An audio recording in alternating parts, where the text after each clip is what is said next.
Boa tarde a todos. Essa mesa, ela trata agora especificamente da tributação municipal. O Dr. German vai tratar do PLP 366/2013, que avançou na questão da guerra fiscal entre os municípios, na questão da busca por novos contribuintes dentro do seu território. E depois da apresentação do professor German, o professor Igor vai fazer uma apresentação sobre a questão do ISS e a industrialização por encomenda. Aqui no ISS, aliás, na questão da industrialização por encomenda, que a gente sempre tem, ou pode ter alguma dúvida se vai ser um caso de IPI, ICMS, ISS, o que tem naquele caso especificamente. Bom, e sem maiores delongas, eu vou passar a palavra aqui para o professor German para ele iniciar a apresentação dele. Obrigado, Guilherme. Obrigado. Eu queria agradecer também aqui ao Igor, na mesa, ao convite do Marcelo Magalhães, o presidente da PET, mais uma vez aí participando agora do 13º simpósio. Agradecer a presença de todos vocês, dos guerreiros que estão até o final, né, do simpósio. Vocês vão ganhar até um brinde. O Marcelo não falou que ia ganhar um brinde, Guilherme, quem ficasse até o final, né? Tá bom? E depois vocês acertam com ele. E se ele fugir, é porque ele não quis dar o brinde para vocês. Já fugiu, eu sabia. Bom, por coincidência, em setembro desse ano, eu tive que ir para Recife para dar um curso de ISS lá na PET, né, lá em Recife. E era um curso um dia inteiro, né, uma sexta-noite, um sábado, praticamente o dia inteiro. E justamente naquela semana foi aprovado no Congresso o projeto de lei complementar 366, ampliando a lista de serviços e criando algumas regras relativas a minimizar os efeitos da chamada guerra fiscal dos municípios. De lá para cá, ainda não houve a apreciação dessa lei complementar pelo Senado, mas me parece que essa será a redação final, né, dessa lei complementar, com uma outra emenda que foi agora colocada nessa última votação pelo Congresso, que é a relação ao local da prestação de serviço em operações de cartão de crédito, né, sendo no local. Mas parece que já é uma situação um tanto irreversível, né, e justamente em razão disso, me parece que os municípios e os contribuintes já vêm se preparando para esse novo panorama. O que eu preparei aqui para vocês? Um histórico, né, da guerra fiscal municipal, né, é um tema que eu particularmente acompanho já há algum tempo, e trazendo essas novidades, digamos assim, ou entre aspas, né, desse projeto de lei complementar 366. E aí vamos começar, assim, a gente não enrolar demais, né, e até porque eu gosto bastante aqui do simpósio justamente por esse aspecto mais informal, né, a gente abrir perguntas para debates, e começando aqui não com um conceito técnico de guerra fiscal, mas com um conceito econômico. Eu estava até comentando com uma amiga minha agora, a Adolina, né, que cada vez mais não me interesso pelo fenômeno tributário sob um aspecto econômico, não que o aspecto jurídico seja em segundo plano, mas justamente que ele traz alguns elementos extremamente ricos para a gente poder interpretar da melhor forma o ordenamento jurídico. E o que é guerra fiscal na realidade? É guerra por recursos provenientes do quê? Da tributação. Nós vivemos numa federação atípica, que os municípios foram elevados à condição de entes federados pela Constituição de 88, mesmo desprovidos de território próprio, né? Essa é uma situação bem singular do nosso ordenamento jurídico. Eles têm competência tributária, ou seja, competência legislativa, têm corpo legislativo próprio, não é isso? Câmara de Vereadores, mas não possuem poder judiciário, né? Tem algumas questões bem específicas e bem peculiares dessa figura dos municípios aqui no Brasil. Isso faz com que também a gente tenha um perfil bem peculiar em relação a esses conflitos de competência, que realmente me parece que seja uma jabuticaba, né, que seja um açaí, que seja capoeira, futebol de salão, ou seja, é uma coisa tipicamente brasileira, dado o grande número, né, que nós temos de entes federados com capacidade legislativa e com autonomia legislativa para lidar com tributos de sua competência. Aí, nas aulas, né, normalmente pergunta, quais são as pessoas jurídicas de direito público interno que têm aptidão legislativa ou competência tributária? São 4, União, Distrito Federal, municípios e estados. Não são 4, filhote. São uma União, que só poderia ser, né? Não é isso? 27 unidades federadas e 5.500 e não sei quantos municípios. quando unidades federadas, nem se eu coloquei em 27. Quando a gente trouxe o Joaquim Lang aqui para a PET, para fazer um dos maiores tributaristas do mundo, para fazer uma palestra sobre concorrência internacional, né? Ou seja, que a gente chamaria, digamos, a guerra fiscal do ponto de vista positivo no âmbito comunitário, e ele começou a pedir algumas explicações sobre o sistema tributário brasileiro, e a gente explicou que os municípios tinham competência legislativa, ele falou, não, vocês são malucos. Mas deve ter uma lei federal que dá uma uniformidade para essa tributação dos municípios. Né? Tem, mas nem sempre ela é muito respeitada. Mas deve ter porque eles interpretam de forma diferente. Né? Mas deve ter um órgão administrativo que uniformize o entendimento em âmbito nacional. Não, então, cada município, se quiser, pode instituir um próprio tribunal administrativo. Isso quando tem, né? Isso quando tem. A gente tem municípios aqui extremamente ricos, aqui em São Paulo, por exemplo, que não tem tribunal administrativo, ou seja, quem lança, o próprio fiscal lança, o chefe dele julga e o recurso hierárquico é julgado pelo prefeito, de acordo com um parecer dado pela Procuradoria. Fantástico. O contencioso administrativo na sua plenitude da ampla defesa, da imparcialidade e do controle de legalidade do lançamento tributário. Então, essa situação de guerra fiscal municipal, né, tem esse viés justamente dessa peculiaridade do nosso sistema da criação de um sem número, e aumentando a cada dia, diga-se de passagem, de entes federados que têm competência legislativa para lidar com os tributos de sua competência. E, além do mais, tem uma outra questão econômica, né? A distribuição dos recursos provenientes da arrecadação. Hoje, nossa carga tributária 36 ponto alguma coisa por cento do PIB. Né? Vamos transformar nossa arrecadação em 100%. Qual 100% de arrecadação de tributos no Brasil? A União fica com 70% do total da arrecadação, os estados com 20 alguma coisa, 24 alguma coisa, e sobra lá menos de 5% do total arrecadado de tributos para ser dividido, em tese, não é isso? Pelos 5 mil e lá vai pedrada município que nós temos. E isso, aí justamente essa figura ilustra o que é a guerra fiscal entre os municípios. É o pessoal querendo puxar o porquinho do outro, porque não é muita coisa também, não. É lógico que você tem municípios da estatura de São Paulo, Belo Horizonte, grandes capitais, Ribeirão Preto, que tem, muitas vezes, uma arrecadação ou uma movimentação de recursos superior a muitos países, inclusive da Europa. Mas, se a gente analisar no sentido nacional, o que fica para os municípios nessa atual repartição de competências tributárias é realmente o da rapa do tacho. E isso vem se agravando de 88 para cá, porque o único que efetivamente tem um poderio de aumento de carga tributária de forma praticamente irresponsável é a União, que concentra sua tributação nas contribuições sociais, que não precisam do quê? De divisão da repartição de receitas próprias dos impostos. E quando quer dar algum benefício, por exemplo, a alíquota zero do IPI da linha branca e dos automóveis, o faz com os impostos, repercutindo diretamente no fundo de participação dos estados. É a famosa dar esmola com o chapéu a dos outros, exatamente. O mesmo acontece, inclusive, em relação a alguns estados, com a guerra fiscal estadual, que é um comprometimento da fatia do fundo de participação dos municípios. Isso também é importante que a gente analise do ponto de vista financeiro e do ponto de vista macro. Então, o que é a guerra fiscal municipal? É a guerra por recursos, principalmente do principal imposto, digamos assim, que pode ser utilizado com um caráter extrafiscal em sentido amplo. Qual é? O ISS, que me parece que seja um pouco mais difícil criar uma guerra fiscal de IPTU, por exemplo. Ou seja, como é que eu vou conseguir atrair os imóveis de um outro município? Não que não possa criar um projeto habitacional, um estímulo, para que os construtores, ao invés de investirem em Jandira, venham investir em Santana do Parnaíba, e criem o seu condomínio lá e tudo mais. Mas é um pouco mais difícil do que fazer isso um pouco mais fácil de fazer isso com o ISS. Então, guerra fiscal é a guerra por recursos provenientes da guerra fiscal municipal do ISS, justamente visando o quê? Atrair empresas, principalmente, lógico, prestadoras de serviço, ou serviços, que venham a ser lá prestados, com a finalidade de trazer algum benefício. Porque, às vezes, a questão da arrecadação é ínfima.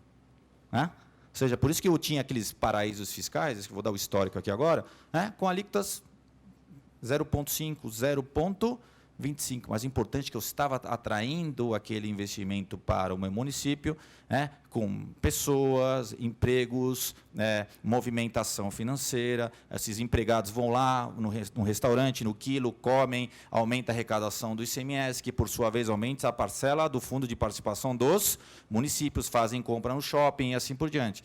Nesse sentido, esse caráter fiscal, uma guerra por recursos, uma guerra por investimentos nos limites de cada município. Tá? E aqui é o histórico. Né? Como é que começou? Como é que, digamos assim, é o marco dessa guerra fiscal de ISS? Começa com algum gênio. Né? Não vou falar se ele é advogado, veterinário, biólogo, contador, não é isso? Astrônomo, geólogo, né? Mas algum profissional teve lá aquela ideia fantástica, né? De, olha, já que o artigo 12 do Decreto-Lei 406 de 68 estabelece a competência para exigir o ISS, de acordo com um critério espacial peculiar, qual seja esse critério espacial peculiar? O local onde estiver localizado o estabelecimento prestador. Vamos fazer o seguinte, esse seu estabelecimento prestador que está aqui na Avenida Paulista, meu senhor publicitário, que tem 4 andares, né, funcionando a pleno vapor, vamos fazer o seguinte, vamos fazer uma alteração contratual, e a partir de agora você vai virar uma mera filial, sucursal, né, da sua pessoa jurídica, e vamos transferir a matriz para Santana do Parnaíba, para Embu, para Poá, né, para Jandira, que tem uma alíquota menor de ISS. Né? Ou seja, é claro que esse profissional que teve essa ideia mirabolante, né, não levou em consideração que estabelecimento não se confunde com matriz, filial ou qualquer outra dessas figuras próprias, né, da chamada longa-manos de uma mesma pessoa jurídica. Estabelecimento tem um conceito de direito privado que pressupõe justamente uma organização de bens, né, de pessoas, né, visando a consecução do objetivo social de uma determinada empresa, né, que compreende o seu prédio, suas pessoas, as máquinas, né, para a realização, prestação de serviços ou a venda de mercadorias ou qualquer outra atividade profissional.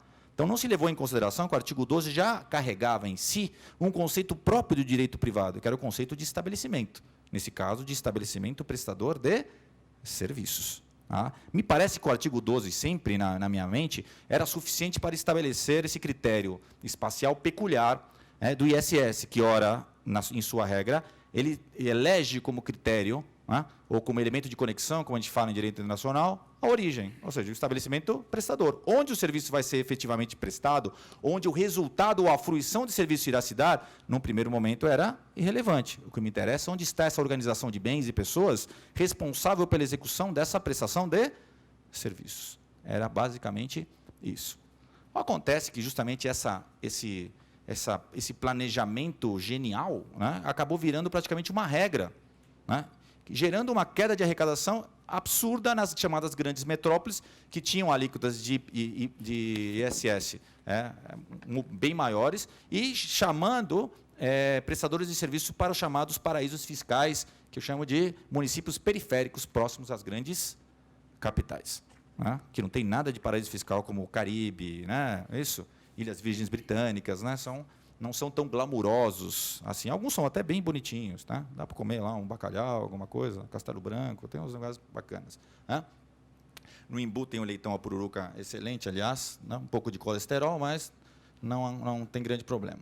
Né? E aí justamente começou essa migração em massa no papel. A migração era só no papel. Alguns contribuintes, de fato, arcaram com um ônus de mudar de uma grande capital com todos os benefícios que isso traz para esses municípios periféricos das grandes capitais.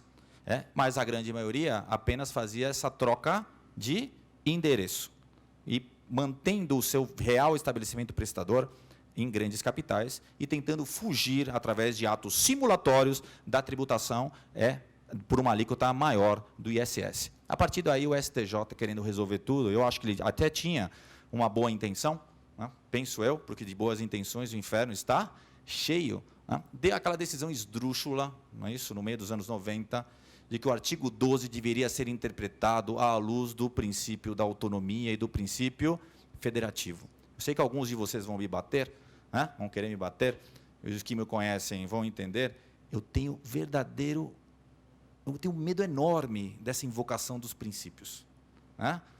E estou com Eros nesse ponto. Eu acho que, às vezes, a regra é melhor do que o princípio. Por quê? O princípio, apesar, quando bem utilizado, ótimo.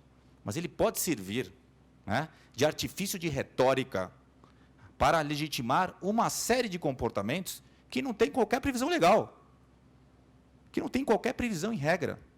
E, como diz o Tércio Sampaio, o princípio acaba virando mercadoria de prateleira. Quando eu quero convencer alguém de alguma coisa, vamos lá, não tenho muita coisa para poder argumentar, vou lá, mas com base na segurança jurídica, com base no interesse público, com base na previsibilidade das relações sociais, né? E aí, justamente, a autonomia dos municípios foi invocada, e creio, espero e faço votos aqui com boas intenções, para inverter. O artigo 12 deve ser interpretado da seguinte forma: o ISS será devido onde o serviço for efetivamente prestado. E aí, meu amigo, o que é boas intenções, o inferno está cheio, se realiza por completo. E o que acontece? Ora, os municípios adotam a interpretação literal do artigo 12, ou seja, continuam tributando onde está localizado o estabelecimento prestador. Ora, os municípios, de acordo com a conveniência e oportunidade, tributavam de acordo com o local da prestação de serviços. E isso começa a iscar num crescimento geométrico absurdo. Quem trabalha, de fato, com o ISS sabe disso. Fui para Carajás, fui para Pernambuco, fui para tudo que você pode imaginar, e sempre era a mesma pergunta: o que é que eu faço? Eu tenho um imposto, eu devo o ISS no município X, fui prestar meu serviço no município Y, e quando eu fui receber, o município Y fez a retenção na fonte. Quando eu disse que não era, essa regra não se aplicava, porque o meu serviço não era de construção civil, até então o decreto-lei só tratava de construção civil, falaram, não, aqui é diferente, no seu município é assim, aqui é diferente. Até o dia, Igor, Guilherme, que eu fui dar uma aula de ISS em Itajaí, Santa Catarina, e eu dei uma nota pela prestação de serviço por aquela palestra. Qual foi minha surpresa? A minha nota teve retenção de ISS. Qual foi minha surpresa, Igor?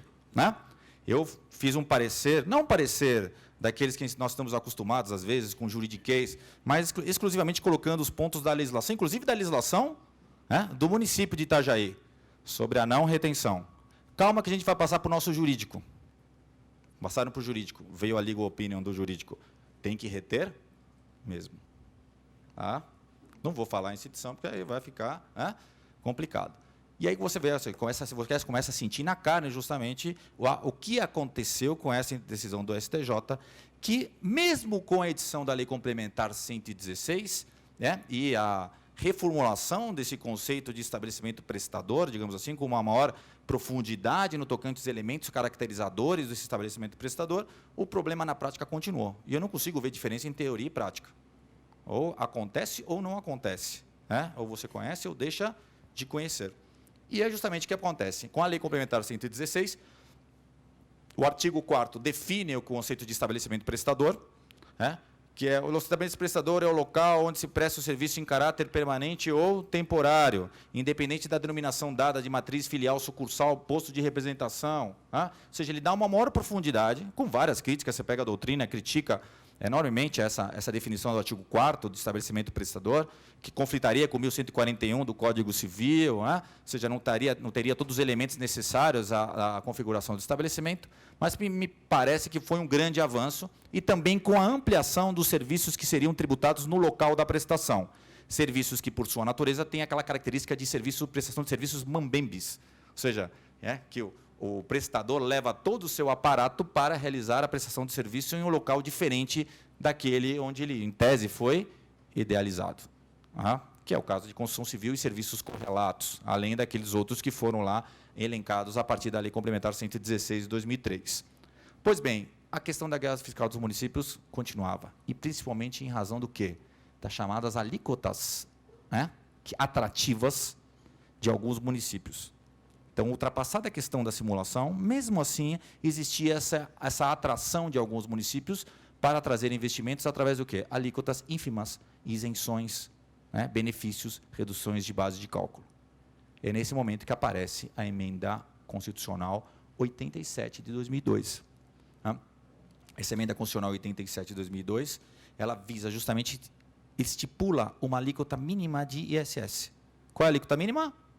2%. Vedada a concessão de qualquer benefício fiscal, redução de base de cálculo, que porventura resulte numa carga tributária menor do que 2%. Efeitos imediatos dessa emenda constitucional. Tá?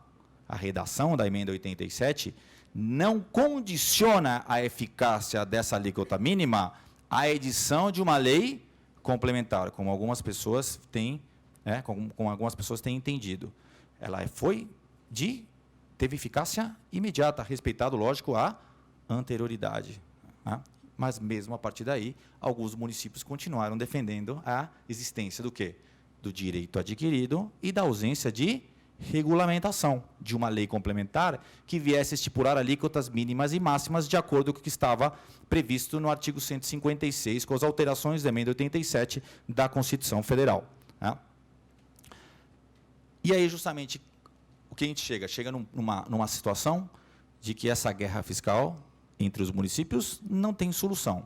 Ela se dá justamente essas alíquotas mínimas, atrativas, de prestadores de serviços para outros municípios, bem como gerando aquela dupla tributação, em razão da retenção na fonte para o tomador e tributação para o prestador. Ou seja, eu tenho dois problemas em matéria de guerra fiscal. Conceito de estabelecimento prestador, critério espacial da regra matriz de incidência do ISS e a questão das alíquotas mínimas do imposto. Tá? Então, vamos lá. O que eu trago aqui para vocês? Tá? Essa questão, ao longo do tempo, foi sendo tratada, após a emenda constitucional de 87, pelos municípios da seguinte forma. Os contribuintes que receberam esses benefícios fiscais, que eles dão o direito de uma alíquota menor ainda do que 2%, têm direito adquirido. O que eu encontrei de pareceres de municípios, Bauru, Araraquara, uma série de pareceres da Procuradoria dos municípios nesse sentido. Encontrei também relatórios de tribunais de contas dos estados que têm que fiscalizar para fins de fundo de participação dos municípios. Encontrei vários posicionamentos nesse sentido. E alguns deles, inclusive, da seguinte forma: a emenda constitucional 87, a criar alíquotas mínimas, teria violado o princípio da autonomia dos municípios e, portanto, o princípio federativo, o que caracterizaria a violação de uma cláusula pétrea. E, portanto, a emenda constitucional 87 seria inconstitucional. E que, portanto, estaria o agente público autorizado, porque era jurisprudência bem antiga, que inclusive era anterior à criação de qualquer tipo de controle de constitucionalidade no plano concentrado, de que as autoridades e os agentes públicos poderiam deixar de aplicar leis, ou inclusive emendas inconstitucionais, sem a necessidade de prévia declaração do Poder Judiciário. Que é para quem conhece direito administrativo sabe, da teoria de que o agente administrativo, o agente público, a autoridade pública, pode deixar de aplicar uma lei por inconstitucional, sem necessária e prévia declaração do Poder Judiciário. Que era uma jurisprudência do Supremo, me parece, já ultrapassada, quando justamente não existia o chamado controle concentrado de constitucionalidade. Então, o primeiro ponto que eu gostaria de deixar aqui, a emenda 87, ao criar alíquotas mínimas do ISS, ela violou alguma cláusula pétrea? Será que a autonomia, o princípio da autonomia e o princípio federativo veda que a própria Constituição, ainda no seu poder constituinte, derivado, venha estipular alíquotas mínimas do imposto visando preservar o equilíbrio da federação? Porque dar fim à guerra fiscal, ou pelo menos tentar dar fim à guerra fiscal, significa o quê? Impor um certo equilíbrio, impor uma certa harmonia à federação. Então, pelo menos na minha opinião, eu não consigo enxergar que a emenda constitucional 87 de 2002, que criou a alíquota mínima do ISS, padeça de algum vício de inconstitucionalidade. Não me parece que a proteção às cláusulas pétreas tenha efetivamente fulminado a emenda constitucional 87 de 2002. E, portanto, nesse ponto, passo justamente por cima dessa eventual inconstitucionalidade da emenda 87 para continuar analisando sob a sua compatibilidade com o ordenamento jurídico. Por favor. 37, desculpem. Tá? Eu coloquei 87 aqui. Acho que eu estava na cabeça do ICMS. Exatamente. Obrigado. Tá? Outro ponto que me leva em consideração aqui é o papel da lei complementar no ordenamento jurídico, já adentrando no tema do projeto de lei complementar 366. O artigo 146 da Constituição deixa claro que cabe à lei complementar resolver conflitos de competência. Então, nesse ponto, eu teria uma alíquota mínima que foi justamente imposta via emenda com a finalidade de colocar fim à guerra fiscal, e depois seria uma lei complementar que viria a disciplinar isso às minúcias. Mas me parece que a alíquota mínima já aparece a partir de 2003. E aí os municípios continuaram defendendo a tese do direito adquirido. Aliás, a respeito disso, eu trouxe uma decisão aqui de 2015, agora de maio de 2015.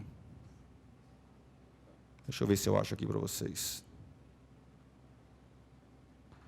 Daqui do TJ de São Paulo, município de Araraquara, isenção onerosa, concedida anterior à emenda constitucional, que foi por 12 anos essa isenção onerosa, que previa a onerosidade consistia na contratação de empregados que morassem no município de Araraquara, no mínimo 20 empregados que morassem no município de Araraquara, e o Tribunal de Justiça reconheceu que, mesmo após a promulgação da emenda, esse benefício, essa isenção continuaria vigente até o final do prazo dado, mesmo revogada a lei municipal que assim dispôs. Então, só para que vocês entendam no plano prático como isso tem sido levado pelos tribunais. Não há manifestações relevantes do STJ sobre esse tema, mas aqui em São Paulo eu encontrei algumas. A mais recente foi essa aqui, de maio de 2015, dando pela constitucionalidade, pela possibilidade da manutenção do direito adquirido, a isenção, mesmo após a limitação da alíquota mínima via emenda constitucional. E, pois não, vamos lá agora.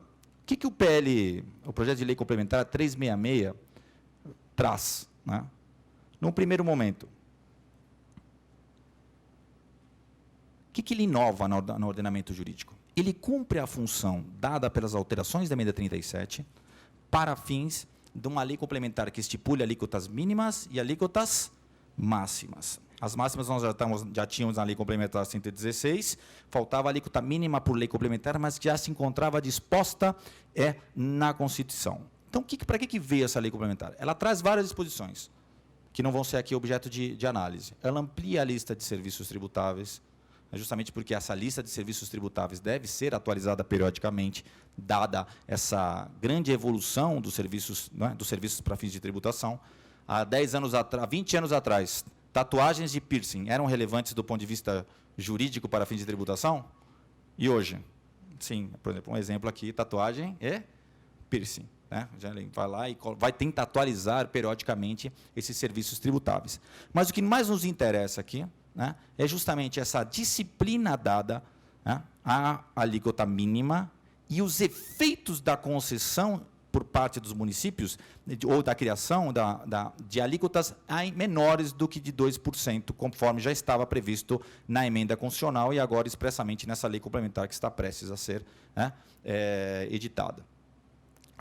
Como é que fica? Ele regulamenta o artigo 88 do ADCT, que é o da alíquota mínima, e o parágrafo 3º do artigo 156 da Constituição Federal, que diz o seguinte: em relação ao imposto previsto no inciso 3º do caput deste artigo, cabe à lei complementar, com redação dada pela emenda 37, fixar as suas alíquotas máximas e mínimas. E aí, inciso 3º, regular a forma e as condições como isenções, incentivos e benefícios fiscais serão concedidos e revogados. Institui especificamente as alíquotas máximas e alíquotas mínimas de ISS e cria a possibilidade de que qualquer município possa impugnar atos de improbidade administrativa contra o agente público que conceda, aplique ou mantenha benefício financeiro ou tributário relativo ao ISS. Há uma alteração na Lei 8492, e, portanto, ele amplia o rol da possibilidade dos chamados crimes de crimes de improbidade administrativa, prevendo ou tipificando como crime de improbidade administrativa a concessão desses benefícios fiscais em matéria de ISS que venham a violar a alíquota mínima prevista na Constituição e nessa lei complementar prestes a ser editada. criar uma pena para os agentes públicos responsáveis pela concessão desses benefícios. A penalidade será a perda da função pública, suspensão dos direitos políticos por 5 a 8 anos e multa civil de até 3 vezes o valor do benefício concedido. Ainda que isso seja expresso agora, tipificado na lei de improbidade administrativa, nós já tínhamos notícias, né, o Igor deve se lembrar disso também, que na guerra fiscal do ICMS, o Ministério Público ajuizou ações, ações civis públicas, contra os governadores que concediam benefícios fiscais, arrolando no polo passivo dessas ações todos os beneficiários desses incentivos e benefícios em desconformidade com o CONFAS.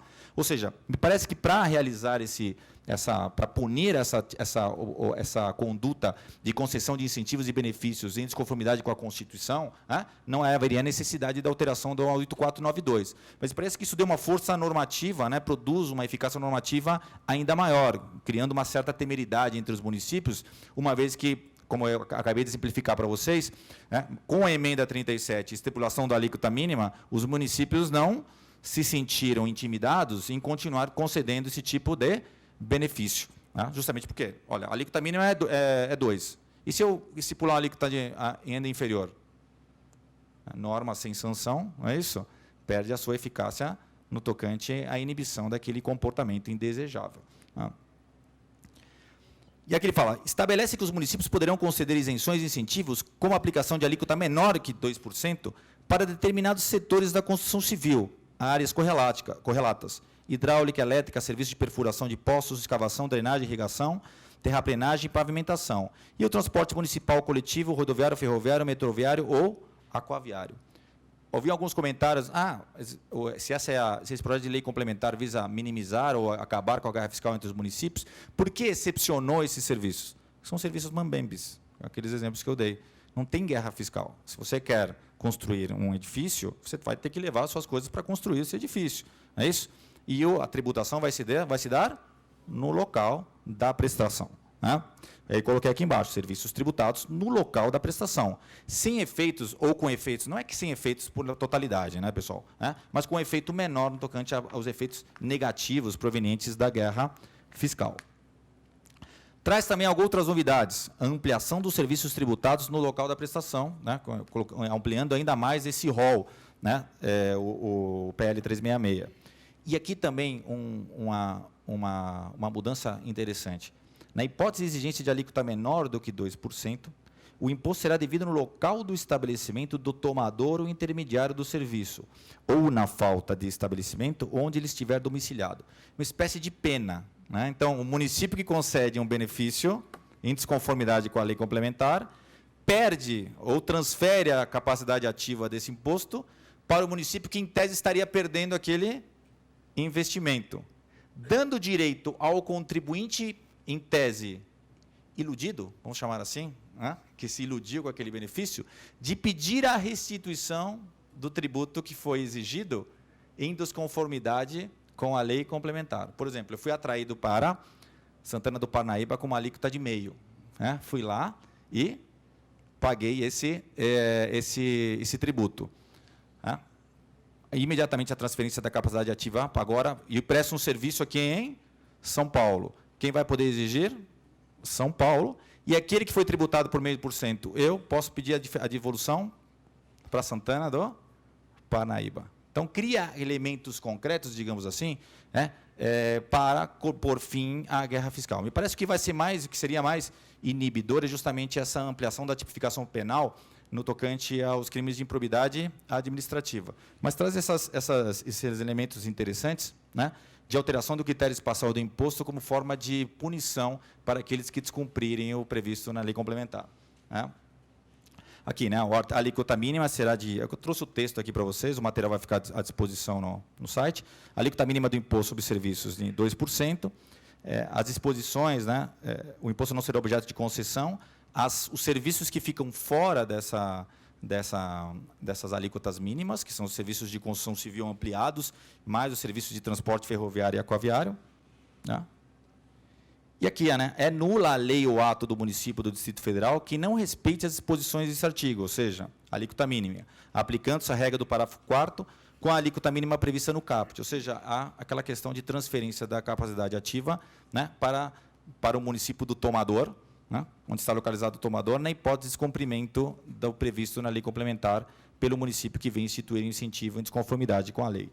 Esse parágrafo 2º, né, que consta da lei complementar, do projeto de lei complementar, é semelhante àquele artigo 8º da lei complementar 2475, que regula os incentivos e benefícios do CONFAS. A gente estava vendo aqui a palestra do Adolfo Bergamini e estava me recordando, né, que o artigo 8º da lei do CONFAS trata da nulidade do direito a crédito, na hipótese de benefício concedido sem aprovação do CONFAS, e aqui uma regra específica de nulidade da lei que institui uma alíquota inferior a 2%. Né? Ou seja, se utiliza mais ou menos a mesma sistemática da tentativa de inibição da concessão de incentivos fiscais já existente na Lei Complementar 2475. E assistindo a palestra do Adolfo, me veio à cabeça. Mesmo com a Lei Complementar 2475, mesmo com a clareza das disposições do artigo 155 da Constituição, ninguém conseguiu acabar com a guerra fiscal do ICMS. Será que isso vai ser suficiente com todas as medidas inibitórias de uma guerra fiscal de ISS? Né? Será que esse é o caminho, né? Criar regras proibitivas, né? Reformas criando mais sanções, e criando outras penas de transferência de capacidade ativa no caso de descumprimento? Será que esse é o caminho para acabar justamente com a guerra fiscal dos municípios? E é por isso que eu trago aqui um último slide, né? Será o fim da guerra fiscal municipal? Aí justamente eu quero propor alguma coisa e para que vocês saiam daqui pensando. Né? Porque o que acontece hoje no Brasil em matéria tributária? Você tem um problema, você cria um tributo, você altera a legislação, você identifica um problema e você visa sanar esse problema com medidas paliativas que vão sendo alteradas, aprimoradas ao longo do tempo, mas o problema continua. O Helenilson acabou de recordar o ICM, emenda constitucional 18 de 65, pessoal. E desde lá nós temos problemas de competência e concorrência desleal entre os estados. O ISS também data de 65. E esses problemas sempre existiram. Tá? Será que com mais essa medida, além da emenda constitucional 37, obrigado pelo... Estou com 37 na cabeça por causa das vendas não presenciais. Tá? O que eu coloquei aqui? Necessidade de reforma do Pacto Federativo. Tá? Por mais que eu respeite aqueles que defendem os municípios, me parece completamente esquizofrênico dar competência tributária a entes, né, que tem um espectro, né, e uma alteração de perfil enorme. Você tem municípios como São Paulo que, lógico, se justificam que tem uma administração própria, mas você tem municípios que você dá um pulo e cai do outro lado. Dá um espirro e já acabou. Eu normalmente vou visitar, às vezes, a região de Presidente Prudente, lá do Oswaldo, né? Aí você vai de um lado para o outro, aí tem Flora, não sei das quantas, daí manda mais 3 quarteirões, já tem outro município que é dividido por um córrego, aí ninguém trata o córrego, porque fala, o córrego está na fronteira, não é meu nem do outro município. Então, justamente repensar a questão do Pacto Federativo e dessa competência legislativa dada a cada um dos municípios e essa pretensa autonomia prevista na Constituição. Parar de ter esse pensamento, me parece um tanto conservador, no sentido de que essa autonomia dos municípios e o princípio federalista, ou federativo, impede toda e qualquer alteração no atual regime federativo que nós temos. Me parece que a gente tem que repensar essa questão, justamente para evitar uma eventual impugnação sobre uma violação à cláusula pétrea. Segundo, fim da retaliação da tributação sobre o consumo, a retaliação no sentido de que o contribuinte acaba sempre pagando o preço dessas alterações legislativas num setor da tributação altamente sensível para o consumidor.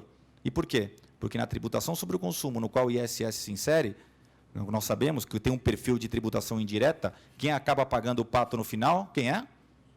Eu lembro na questão da retenção na nota e pagamento pelo prestador, falei, mas aí como vocês estão resolvendo isso na prática? Agora que a gente manda a proposta, a gente já calcula como custo, em vez de 5%, já bota 10%, né? Que vai ter 5% na retenção e 5% no estabelecimento prestador. Pronto, eu estou repassando o preço para Terceiro, não bastasse a nossa carga tributária sobre o consumo ser uma das maiores do mundo, além disso, a gente está pagando 2 vezes. Né? Terceiro, não cumulatividade plena dos tributos incidentes sobre o consumo. Como é que é a não cumulatividade hoje na tributação sobre o consumo? O ICMS é não cumulativo? Mais ou menos. Né? Material de uso e consumo, serviços de comunicação, só em 2020, não é isso? Eu aposto para você que em 2020 aparece uma lei complementar e manda para 2035. Aposto para você. Tá? PIS e COFINS, não cumulatividade plena? Não. Né? Só para as empresas tributadas pelo lucro real e de acordo com o humor da receita. Né? Não é isso? Que quando alguém me pergunta se alguma coisa dá ou não dá direito a crédito de PIS e COFINS, espera aí que eu vou ver se tem solução de consulta. Não é isso? A única forma segura de você dar essa orientação. Sendo que os critérios de não cumulatividade do IPI são diferentes do ICMS. ICMS não admite o desgaste, o IPI admite o desgaste, e PIS e COFINS depende da situação. Eu já desisti de querer compreender toda a sistemática de créditos do PIS e COFINS. Só quando eu tenho solução de consultar. Mas tem decisão da Câmara Superior do CARF. Qual CARF? Qual Câmara Superior? Não é isso? Isso. E aí, justamente, critérios uniformes na tributação de bens e serviços. O Igor vai tratar de um tema sensível agora, por isso que eu queria fazer esse link no último slide. Ele vai tratar aí da industrialização sob encomenda e eventuais conflitos com o IPI e ISS. E uma coisa que sempre saiu da cabeça. Né? Quem foi, né, que mexeu na lei complementar, naqueles serviços de beneficiamento, hein, Igor? Né? Que era assim, serviços de beneficiamento. Eu aprendi que beneficiamento é processo de modalidade de industrialização. Né? Só que tinha na lei, comprei um decreto-lei 406, beneficiamentos desde que prestados ao consumidor final. Não é isso? Saiu de lá, né, na lei complementar 116, como se isso tornasse possível, né, a mudança ou ampliação do campo de incidência, né, de um típico serviço para uma modalidade de industrialização. O que significa isso? A que hajam critérios uniformes, que a União dialogue com os estados e dialogue com os municípios, já que nós não temos um IVA nacional, mas que pelo menos os critérios para fins de tributação sobre o consumo sejam uniformes e não existam esses conflitos de competência no plano vertical, como nós já temos no plano horizontal, que é o caso aqui dos municípios. Ou seja, uma racionalização. O que aqui já concluindo na minha palestra, no fim das contas, na tributação sobre o consumo, vocês conseguem ver aqui? O que é isso no final das contas? Quem paga o pato é o consumidor. É o trabalhador, que arca com uma carga tributária de 49% de tributação sobre o consumo, sendo que as famílias com renda de até 3 salários mínimos comprometem 54% de sua renda consumida com tributos. Ou seja, no Brasil nós temos a chamada tributação regressiva. Quanto menos você ganha, mais você paga. O que se agrava justamente pela superposição de incidências, pelos custos de conformidade, pela dificuldade de compreensão da carga tributária e dessas situações esdrúxulas que nós passamos no dia a dia, né, de bitributação por má interpretação dos municípios em relação à legislação do ISS. Ou seja, racionalização da tributação sobre o consumo. E eu não consigo ver racionalização da tributação sobre o consumo com 5.500 e não sei quantos municípios exigindo ISS dentro de suas próprias regras. E criando, mesmo com essa lei complementar, e com essa possibilidade de que qualquer município venha impugnar o benefício de outro, promovendo o fraticídio entre municípios. O que vai acontecer? O Estado, o Poder Judiciário vai ser inundado com demandas entre municípios, né, visando o quê? Impugnar o benefício fiscal dado pelo outro. Aí vai acontecer aquela briga, aquela cachorro correndo atrás do rabo que já acontece no ICMS. Né? Quando vai para julgamento, né, que se fazia até pouco tempo, até o STF dar um fim, eles vão lá e revogam o incentivo. Aí, quando passa a poeira, volta. Depois tira, ou depois faz aqueles contratos particulares, acham o máximo, TARES. Né? Sai no Diário Oficial, TARES, não sai o nome da empresa, às vezes sai só um CNPJ, né, alguma coisa assim, firmado, firmou um TARE. O que tem nesse TARE? Princípio da transparência, princípio da publicidade, esquece. Né? E aí, como é que o outro município vai ficar sabendo o que esse contribuinte de fato tem? E além da preocupação que o Poder Judiciário já deixou, pelo menos aqui o TJ aqui de São Paulo, já tem deixado claro. quem tem benefício fiscal anterior à emenda por prazo certo e se trata, portanto, de uma isenção condicionada, onerosa, né?